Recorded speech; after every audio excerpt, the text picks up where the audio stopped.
Bonjour. Le système utilise pour nous diviser la propension de ceux qui voient la bouteille à moitié vide à se quereller avec ceux qui la voient à moitié pleine. Alors que si l'on imagine que la dite bouteille est la réalité, le combat devrait plutôt se situer entre ceux qui la voient et ceux qui ne la voient pas ou pire qui la nient. Ces derniers ne peuvent espérer gagner qu'en détruisant la seule arme qui leur est opposable, à savoir l'intelligence, en commençant de la pure tradition de cette novlangue omniprésente visant à détruire les nuances, par noyer le poisson en amalgamant d'un côté l'entendement, c'est-à-dire la compréhension, c'est ce que l'on retrouve dans la racine intelligere, et de l'autre le QI qui relève davantage de la puissance de calcul. Les deux ne s'inscrivant pas forcément dans la même échelle de temps. Au niveau de l'individu, ce qui compte, c'est l'entendement. De même qu'il ne sert à rien d'avoir un ordinateur gamer digne écrit juste pour regarder ses mails, un QI élevé, outre qu'il nuit gravement au bonheur, n'est pas forcément garant d'une bonne intelligence du monde, à commencer par la compréhension de sa place dans l'univers et l'humilité qui va avec. On peut donc tout à fait, comme le prouve hélas un certain nombre de nos intellectuels et autres énarques, avoir le QI, mais pas l'intelligence. Il est souvent préférable de comprendre lentement. Et les plus grands sages, lesquels sont souvent loin d'être des génies, sont sous cet angle plus intelligents que beaucoup de surdoués, même quand ces derniers évitent l'écueil d'un semi-autisme monomaniaque. Il est clair cependant que dans nos sociétés, un QI minimum reste indispensable. Je dis bien dans nos sociétés, car sans tomber pour autant dans un rousseauisme naïf, pour y être allé, je n'ai aucun doute que les aborigènes d'Australie, qui ont un des QI moyens les plus bas de la planète, j'insiste sur moyen, s'ils n'ont aucune chance dans l'environnement artificiel bétonné et technologique que nous confondons avec la réalité, ont en revanche, compte tenu de leur environnement originel et de leur mode de vie, une compréhension de leur place dans l'univers et donc une intelligence du monde réel beaucoup plus aiguisée que la nôtre. Mais dans notre monde à nous, qui est déjà allé au-delà de ce que la nature peut réparer et donc est condamné à une course contre la montre en espérant qu'une technologie à découvrir ou garder sous le coude pour réseaux économiques par les enfoirés qui nous gouvernent pourra nous sauver, notamment de l'extinction nucléaire, il est évident, pour moi en tout cas, qu'une société a tout à gagner à avoir un maximum de puissance de calcul. Quand je dis puissance, je n'intègre pas toutes les théories fumeuses inventées pour que tout le monde ait sa médaille en chocolat du genre QE, c'est-à-dire le quotient émotionnel, sous prétexte qu'il ne faut vexer personne dans ce monde où l'on dit aux enfants que l'important c'est de participer et où je vois venir gros comme une maison qu'on va finir par nous interdire les mathématiques car c'est trop discriminant pour certaines personnes.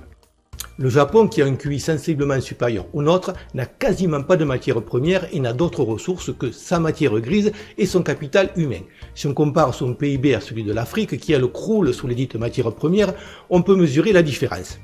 D'autant plus que le Japon est à la base, et encore aujourd'hui, lui aussi colonisé et sous domination étrangère, comme en témoignent les nombreuses bases américaines sur son territoire. Mais au cas particulier, le colonisé est plus intelligent que le colonisateur, ce qui lui permet de tirer son épingle du jeu. Il est donc évident que le QI est le bien le plus précieux d'un pays, sous réserve qu'il soit épaulé par un nationalisme fort et la prévalence du bien commun sur celle de l'individu.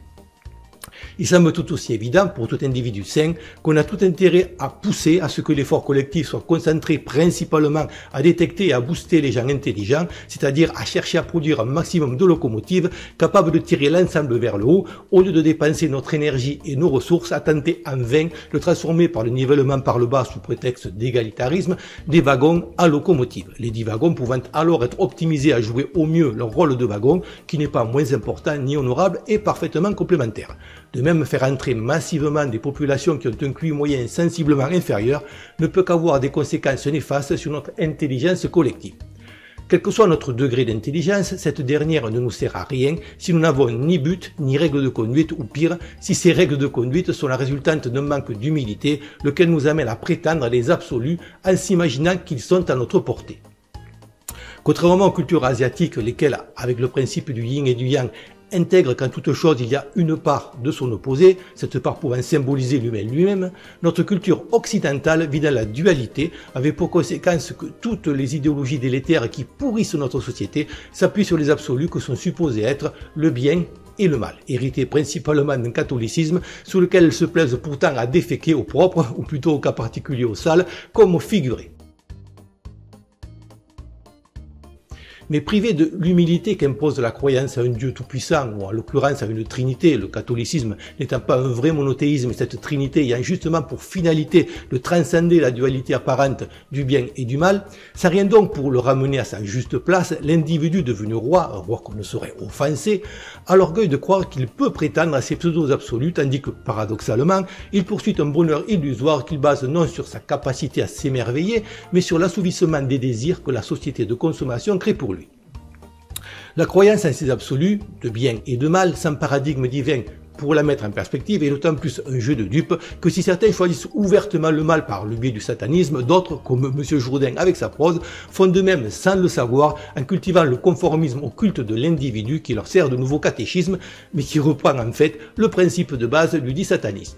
Ces derniers s'enorgueillissent pourtant souvent de bonne foi d'être dans le camp du bien absolu, tous ceux qui ne pensent pas comme eux étant dès lors de facto dans le camp du mal. C'est d'autant plus illogique que ces gens qui n'ont que le mot égalité à la bouche font par là la démonstration de leur incapacité à raisonner autrement qu'en termes de hiérarchie morale. Il s'ensuit dès lors un dialogue de sourds avec ceux qui tentent de baser leur opinion sur le bon sens, la logique et la réalité, ces derniers ne réalisant pas toujours, ça m'est arrivé aussi, que même si leurs interlocuteurs ont tué Dieu, ils ont gardé la religion comme des poules qui courent sans leur tête et sont plus fanatiques que la Sainte Inquisition. De temps en temps, certains de ces poulets sans tête s'égarent dans les commentaires et on les reconnaît facilement par leur colère torquémadesque, ponctuée d'insultes envers le blasphémateur que je suis, avec zéro argument autre que leur ressenti, dont tout le monde se fout car justement ce n'est pas un argument. Il est presque drôle que tous ceux qui, depuis les soi-disant lumières, se sont cachés derrière la raison pour lutter contre l'obscurantisme religieux, s'opposent désormais à la raison par l'obscurantisme égalitariste. On est passé de l'individu oblitéré par le collectif au collectif désagrégé par l'individu, lequel sous un vernis technologique n'a jamais été aussi proche de l'animal. Ce n'est pas vraiment l'intelligence qui nous distingue des animaux, c'est ce que nous en faisons. Si nous devons nous comporter comme des animaux, les dix animaux, par définition, le font déjà mieux que nous, qui plus est sans mettre en danger l'écosystème. Quel est alors l'intérêt objectif de perdre du temps et de l'énergie à se préoccuper de la survie de l'humanité, laquelle, en outre, travaille d'évidence à creuser sa propre tombe? C'est la raison pour laquelle je me bats non pour l'humanité, mais pour la civilisation, sans laquelle, c'est mon opinion, l'humanité comme la totalité du monde animal n'est rien d'autre qu'un ensemble de tubes à fabriquer des excréments.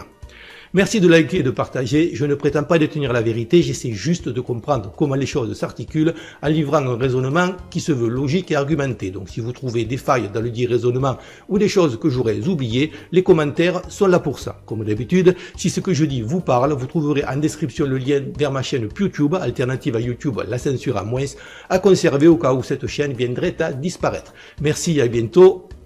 j'espère.